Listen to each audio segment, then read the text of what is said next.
নমস্কার, education learning with পারমিতাতে সকলকে স্বাগত। আজ আমি কয়েকটি গুরুত্বপূর্ণ বিষয় নিয়ে আলোচনা করব। মাধ্যমিকের পর কী বিষয় নিয়ে পড়ব? এই প্রশ্ন অনেকের মনেই আসে, বিশেষত আমরা যারা শিক্ষকতা পেশায় নিজেদের প্রতিষ্ঠিত করতে চাই। আমি যে বিষয়টি নিয়ে আলোচনা করব সেটি হয়তো অনেকের কাছে নতুন, আবার অনেকেই বিষয়টি সম্পর্কে অবগত। মাধ্যমিক পর্যন্ত যে বিষয়গুলি পড়া হয় তার বাইরেও অনেক বিষয় আছে, যেমন ধরুন দর্শন, রাষ্ট্রবিজ্ঞান, সমাজবিজ্ঞান, অর্থনীতি ইত্যাদি ইত্যাদি। সেই রকমই আরেকটি বিষয় হল শিক্ষাবিজ্ঞান, ইংরেজিতে এডুকেশন। অনেকেই এই এডুকেশনকে ওয়ার্ক এডুকেশন বা ফিজিক্যাল এডুকেশনের সঙ্গে গুলিয়ে ফেলেন, কিন্তু এই এডুকেশন, শিক্ষাবিজ্ঞান ভিন্ন একটি বিষয়।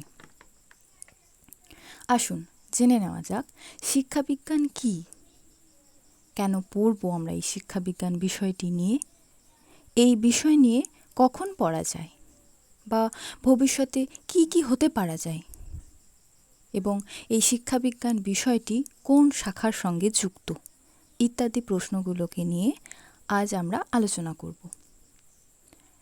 প্রথমে প্রশ্ন হলো শিক্ষাবিজ্ঞান কী?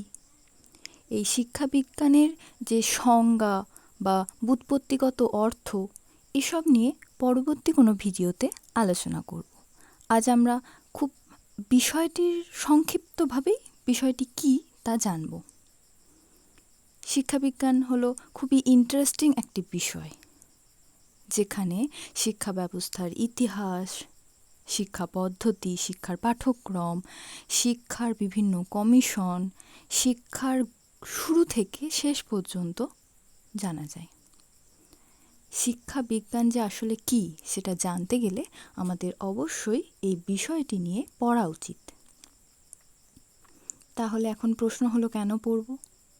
প্রথমেই বললাম যে শিক্ষার প্রকৃত অর্থ জানতে গেলে এই বিষয়টি আমাদের পড়তে হবে।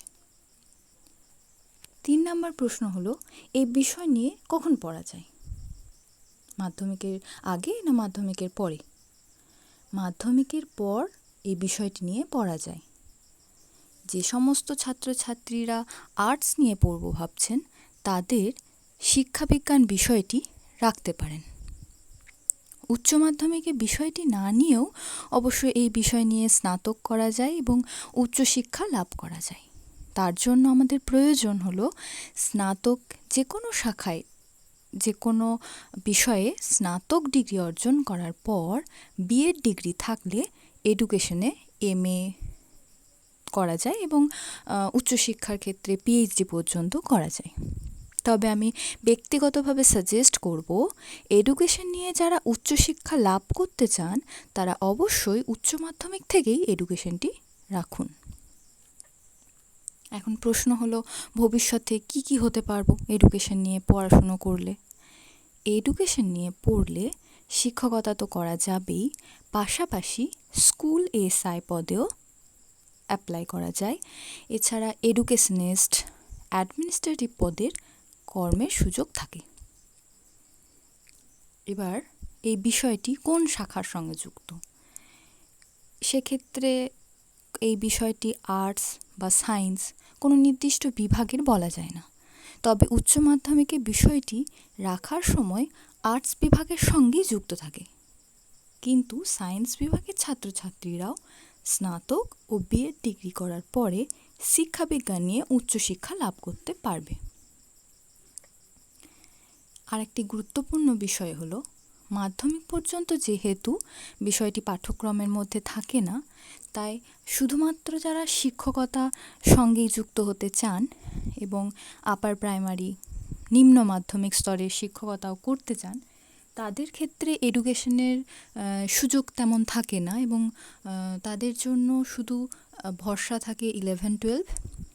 তাই এসএলএসটিতে তাদের সিট সংখ্যা একটু কম থাকে, কিন্তু উচ্চশিক্ষা লাভ করে কলেজ স্তরে শিক্ষকতা করার সুযোগ এডুকেশন নিয়ে অনেক বেশি।